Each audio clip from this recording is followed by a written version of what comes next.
राधे राधे दोस्तों, कैसे आप सब दोस्तों। भारतीय रेलवे के साथ एक चीज़ जो हमेशा से उसकी छवि के ऊपर जुड़ी हुई है वो है लेट लतीफ़ी। ठीक है, बचपन से मतलब मेरी उम्र आज के टाइम में 29 साल है और अपने बचपन से मैं तो सुनता ही आ रहा हूँ लेट लतीफ़ी।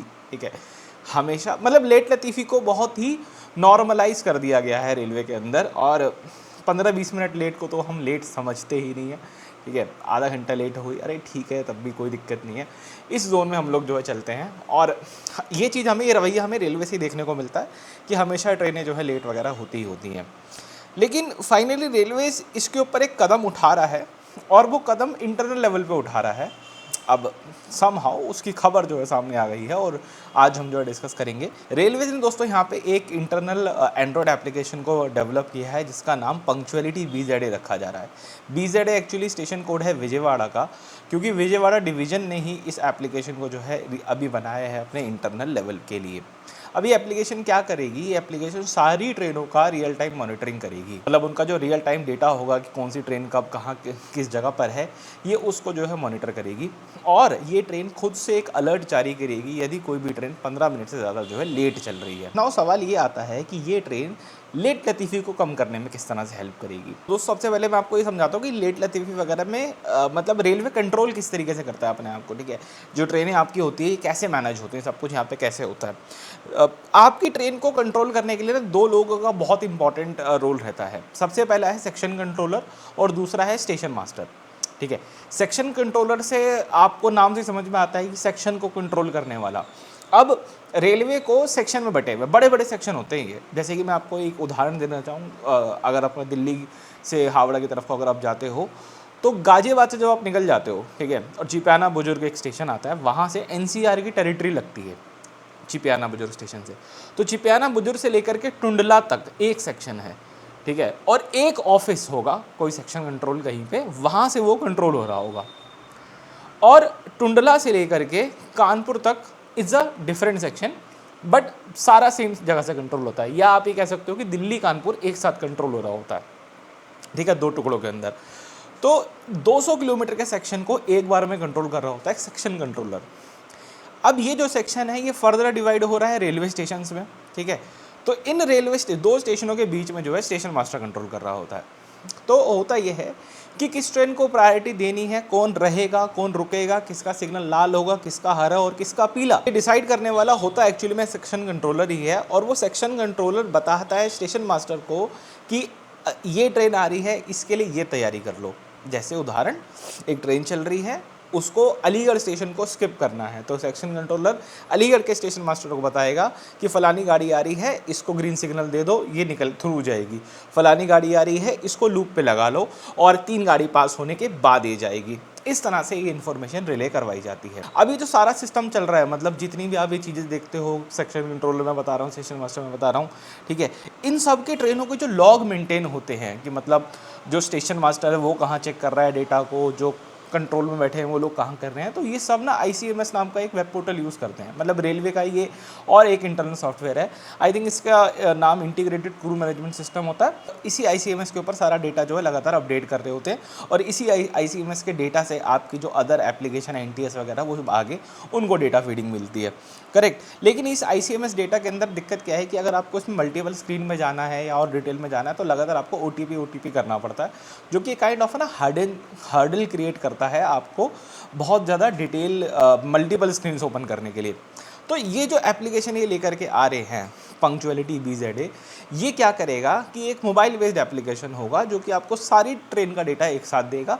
आपको कोई OTP वगैरह सब ये सब करने की जरूरत नहीं है, इंटरनल एप्लीकेशन है ये रेलवे का। और इससे जितने भी संबंधित अधिकारी हैं, रेलवे कंट्रोलर्स हैं जिनको ट्रेन की मॉनिटरिंग करनी है वो है, क्योंकि सिर्फ कंट्रोल जो होता है सिर्फ वहाँ पर ट्रेन की मॉनिटरिंग नहीं होती, और भी जगह होती है जहाँ पर ट्रेन को लाइव मॉनिटर कर रहा होता है, पूरे सेक्शन को मॉनिटर किया जा रहा होता है।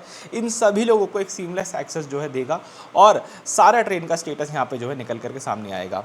नाउ अब एक डिटेल में पॉइंट ऑफ व्यू में बात करते हैं, क्योंकि जितने भी आप ऑनलाइन आर्टिकल वगैरह पढ़ेंगे वहाँ पे आपको ये इन्फॉर्मेशन नहीं मिलेगी कि ये एग्जैक्टली कर क्या रहा है या इसको क्यों बनाया गया है, क्योंकि वो थोड़ा सा एक हिडन पार्ट है। ठीक है, वो हिडन पार्ट क्या है मैंने पर्सनली देखा है, मैं इसलिए ये चीज़ आपको बता पाऊँगा, वरना आपको ये कहीं ऐसे सुनने को नहीं मिलेगा। कभी कभी क्या होता है, बहुत सारी ट्रेनों की कंट्रोलिंग में, जो जैसे मैंने आपको सेक्शन कंट्रोल और स्टेशन मास्टर की पूरी कहानी सुनाई, तो जो सेक्शन कंट्रोलर है ना, वो टोटली डिपेंड करता है on the signals of station master. ठीक है, स्टेशन मास्टर उसको चीज़ें बताता है कभी कभी कि ये ट्रेन यहाँ खड़ी है, ये ट्रेन यहाँ खड़ी है, इस तरीके से, या उसको अगर कोई इनपुट देना होगा तो वो स्टेशन मास्टर उसको वो इनपुट देगा और उसको बताएगा कि ये ट्रेन यहाँ खड़ी है। वो अपने पास एक नोटिंग कर लेगा, वो भी अपना वो प्राइवेट नंबर वगैरह एक्सचेंज करते हैं, उसके हिसाब से वो नोटिंग वगैरह कर लेता है और चीज़ें इस तरह से आगे मूव फॉरवर्ड होती हैं। लेकिन कितनी बार मैंने खुद ये चीज़ होते हुए देखी है कि स्टेशन मास्टर रिपोर्ट करना भूल गया टू सेक्शन कंट्रोल, और सेक्शन कंट्रोल के पास डेटा नहीं आया, तो वो भूल गया कि ट्रेन वहाँ पे खड़ी हुई है, जिसके कारण ट्रेनें लंबी डिले हो गई।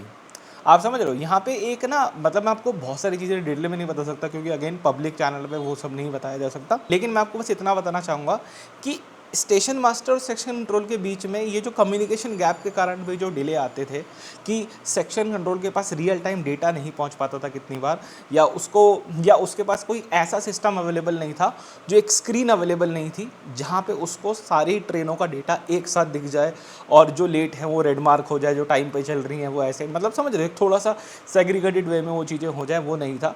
तो वो कहीं ना कहीं ये ऐप जो है हेल्प करेगी करने में, और यहाँ पे जो सेक्शन कंट्रोल है वो ज़्यादा अच्छे तरीके से डिसीजन ले पाएगा। नाउ कम्स टू द एक और पॉइंट, ये जो पूरा है ना पंक्चुअलिटी BZA वगैरह, ये सब ना टेम्पररी सॉल्यूशंस है। क्यों टेम्पररी सॉल्यूशंस है? क्योंकि हम जानते हैं कि देश में कवच आ रहा है, रेलवे में कवच लग रहा है, बहुत सारे जगहों पे लग चुका है, लेकिन मैं मान के चलता हूँ कि आज से 5 साल के बाद कवच लग भी चुका होगा, इम्प्लीमेंट भी हो चुका होगा, और आज से 5 साल के बाद हमें इस तरीके की किसी भी ऐप वगैरह की खास ज़रूरत नहीं रह जाएगी। क्यों? अभी के लिए मान लीजिए आप सेक्शन कंट्रोल है, मैं स्टेशन मास्टर हूँ, कोई ट्रेन सेक्शन में चल रही है, तो आप जो है मेरे से कम्युनिकेट करोगे और मैं कम्युनिकेट करूँगा लोको पायलट से, क्योंकि रेलवे में जो कम्युनिकेशन सिस्टम है वो इसी तरह से बिल्ट है, ये हायरार्की ही फॉलो होती है। ठीक है, मैं किसी भी ट्रेन की आप एज अ सेक्शन कंट्रोलर किसी भी ट्रेन की स्पीड को बढ़ा घटा नहीं सकते, या कुछ भी मेरे से लोको पायलट से कम्युनिकेट नहीं कर सकते किसी भी चीज़ के लिए। लेकिन यहाँ पे जो कवच सिस्टम हमारा आ रहा है, क्योंकि ये पूरा टेली कम्युनिकेशन सिस्टम बेस्ड है, GPS बेस्ड है, और सब कुछ चीज़ें बहुत लगातार स्कैनिंग वगैरह चल रही है, ट्रेन कम्प्लीटली सैटेलाइट के कंट्रोल के अंदर रह करके चलती है इसके अंदर, तो जो सेक्शन कंट्रोल है वो डायरेक्ट कम्युनिकेट कर सकता है लोको पायलट के साथ में। और इसमें क्या हो सकता है, इसमें सबसे बड़ी चीज़ क्या होती है, मैं आपको ये और बताता हूँ। थोड़े से ऑपरेशन की चीज़ें मैं एक्सप्लेन कर रहा हूँ यहाँ पे, बट ठीक है मैं करता हूँ इसके लिए। देखो होता कितनी बार क्या है, जैसे मान लीजिए आपकी एक ट्रेन है, वो किसी स्टेशन पे लूप पे खड़ी हुई है, करेक्ट। अब अगला स्टेशन 20 किलोमीटर बाद पड़ेगा, इस बीच 3 ट्रेनें स्किप करके जाएंगी स्टेशन को, स्टेशन से निकलेंगी, आपकी ट्रेन लूप में खड़ी हुई है, और उसके 10 मिनट के बाद एक और ट्रेन आएगी, वो भी उस स्टेशन से निकल के जाएगी। ठीक है, उसके बाद 5वां नंबर आपका है, आप निकलोगे, करेक्ट। तो 3 ट्रेन निकलने के बाद 10 मिनट का गैप आएगा, और उसके बाद एक और चौथी ट्रेन आएगी जो आपको स्किप करके जाएगी। अब यहाँ पे क्या खेल होता है, यहाँ पे जो सेक्शन कंट्रोलर होता है, मतलब मैं आपको ये काइंड ऑफ अ वेग स्टोरी समझना है इसको, ठीक है। ये जो सेक्शन कंट्रोलर होता है वो स्टेशन मास्टर को बोलेगा, स्टेशन मास्टर कम्युनिकेट करेगा लोको पायलट से कि भाई इस 10 मिनट की विंडो में क्या तू 1 स्टेशन या 2 स्टेशन आगे जा सकता है, कोई आगे TSR नहीं है, कुछ नहीं है, अगर तू कॉन्फिडेंट है कर लेगा तो निकल जा, तू हाँ बोल। LP फटाक से हाँ बोलेगा, हाँ बॉस हो जाएगा, कोई TSR नहीं है ना, ठीक है मैं निकाल दूंगा, क्योंकि चलाएगा तो वही ही ना, LP चला के तो उसको लेके जानी है, और उनको सेक्शन का नॉलेज होती है कि भाई क्या है क्या नहीं है।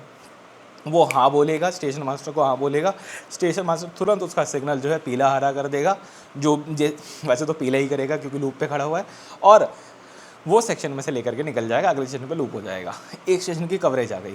ठीक है, ये जो कम्युनिकेशन है ना, जो मैंने इतनी लंबी लाम कहानी सुनाई तुमको, ये बहुत फास्ट हो जाएगा कवच आने के बाद से। और हो सकता है कितनी बार तो ऐसा होगा कि यहाँ पे आपको लोको पायलट से बात भी करने की जरूरत नहीं, हम सीधा उसको स्ट्रेट अवे सिग्नल दे देंगे। क्यों? क्योंकि हमारे पास जो कम्युनिकेशन का फ्लो है वो बहुत फास्ट हो जाएगा, उस कम्युनिकेशन की जो बैंडविड्थ है वो बड़ी हो जाएगी, और कम्युनिकेशन के अंदर जो हर्डल्स हैं वो सारी हर्डल्स भी यहाँ पे कहीं ना कहीं खत्म हो जाएगी। ये कहीं ना कहीं हमारी जो ऐप रहने वाली है पंक्चुअलिटी BZA करके, मैं उम्मीद करता हूँ मैं कहीं ना कहीं आपको समझा पाया हूँ इस वीडियो के अंदर इसके बारे में, क्योंकि जाहिर सी बात है इसे आपको समझाने के लिए मुझे मल्टीपल कॉन्सेप्ट्स को छेड़ना पड़ेगा। यदि एक भी पॉइंट पे आपको कहीं भी ऐसा लगा है कि ये कॉन्सेप्ट नहीं समझा है या फिर आपने यहाँ पे क्लैरिटी नहीं दी, तो प्लीज़ कमेंट सेक्शन में बताइएगा। मुझे चाहे 100 वर्ड्स लिखने पड़े, 200 वर्ड लिखने पड़े, I don't care at all, मैं लिखूंगा, आपको रिप्लाई करूंगा। ठीक है, इस वीडियो में इतना रखते हैं, मिलते हैं एक और वीडियो में। राधे राधे।